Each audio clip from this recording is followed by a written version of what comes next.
Welcome to 3-Act Structure Explained, where we prove that every movie is secretly the same movie. This time, we're looking at The Princess Bride. Ready? Go. This movie has a framing device where a grandfather is reading a story to his sick grandson. The grandson thinks books are stupid, especially books about love. Ugh. Hold it. What is this? Is this a kissing book? In the setup, Buttercup lives on a farm with Westley. They love each other, but Buttercup doesn't want to admit how much she cares about him. She doesn't value love in the same way that Westley does. It's only after Westley is lost at sea that she realized her mistake. Then she's chosen by Prince Humperdinck to be the Princess of Florin, his bride. Oh, that's why they call it that. And she agrees because she thinks she missed her only chance at love. In the inciting incident, Buttercup is kidnapped by Vizzini, Inigo, and Fezzik, who want to frame the neighboring kingdom for her murder and start a war. Well, Vizzini does, because he was paid to. The other two are mostly good people along for the ride as flunkies. I just don't think it's right, killing an innocent girl. Am I going mad? Or did the word think escape your lips?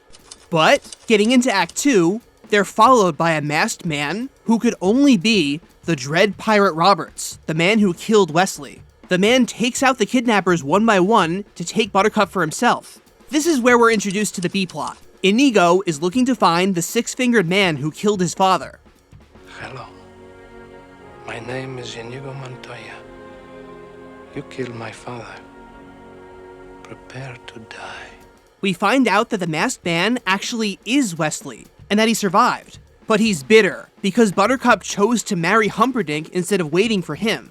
Now tell me truly, when you found out he was gone, did you get engaged to your prince that same hour, or did you wait a whole week out of respect for the dead? They make it through the fire swamp together, and the ROUSs. Rodents of unusual size? I don't think they exist. But in the midpoint, Humperdinck catches up to them.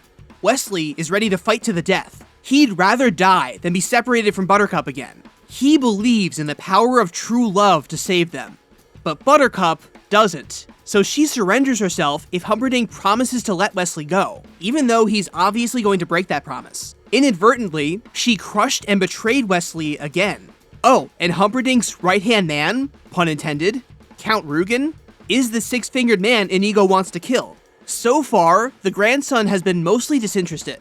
But here's the point where he starts to get emotionally invested in a love story. She doesn't marry Humperdinck, she marries Westley. I'm just sure of it. After all that Westley did for her, if she didn't marry him, it wouldn't be fair. In the second half of Act 2, Buttercup's wedding to Humperdinck is back on.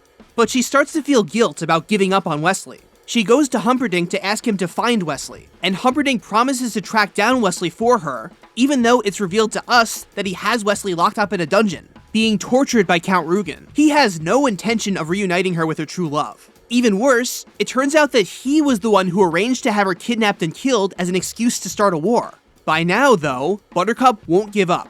She's come to understand that true love is worth chasing, as long as there's any hope at all, which Humperdinck comes to understand, and it drives him crazy. In the all is lost moment, he gets so angry that Buttercup loves Westley and not him, that he goes down into the dungeon and kills Westley. You truly love each other, and so you might have been truly happy. And so I think no man in a century will suffer as greatly as you will. I mean, he didn't mean dead. Wesley's only faking, right? He and Buttercup will never be together. Except, he's only mostly dead. So Inigo and Fezzik revive him with the help of Miracle Max. The three of them crash the wedding in the climax. Inigo kills Count Rugen, and Westley rescues Buttercup. Buttercup really believed that Westley would come for her, which is why she never said "I do" at the wedding. And Humperdinck surrenders to Westley because he's a coward, without the power of love to give him strength. Westley and Buttercup escape together in the resolution, and the grandson loves the story by the end, even asking his grandfather to read the final kissing scene.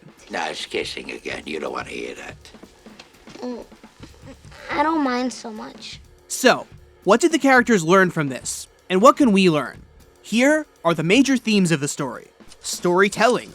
The power of a good story can capture your emotions and your imagination and change your mind. Loyalty. Stick by the people you care about. You're stronger together than the people who want to tear you apart.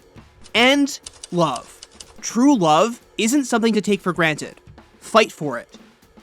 What's so important? What you got here that's worth living for?